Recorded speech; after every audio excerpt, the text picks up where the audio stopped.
ಚಿಕ್ಕಮಗಳೂರು ಜಿಲ್ಲೆ ತರೀಕೆರೆ ತಾಲೂಕಿನಲ್ಲಿ ಅಂತಾರಾಷ್ಟ್ರೀಯ ಪ್ರಜಾಪ್ರಭುತ್ವ ದಿನಾಚರಣೆ ಅಂಗವಾಗಿ ಬೆಟ್ಟದಹಳ್ಳಿ ಸಮೀಪ ಮಾನವ ಸರಪಳಿ ನಿರ್ಮಿಸಲಾಯಿತು.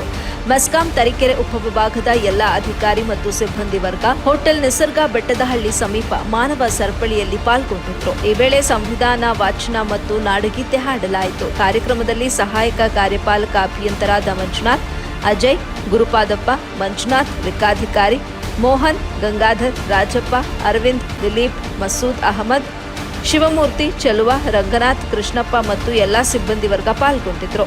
ವರದಿ ನಲ್ಲೂರು ಮಹಮ್ಮದ್ ಆಸಿಫ್, ಎಬಿ ನ್ಯೂಸ್ ಕನ್ನಡ, ತರೀಕೆರೆ.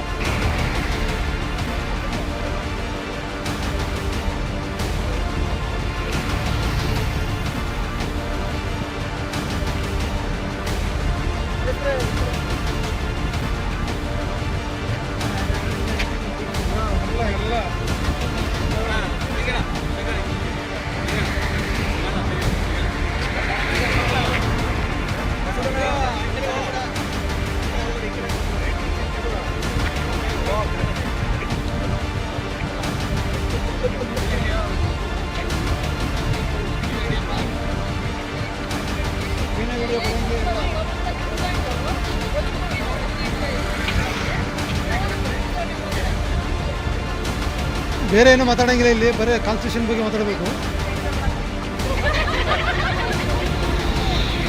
ಹೌದಪ್ಪ.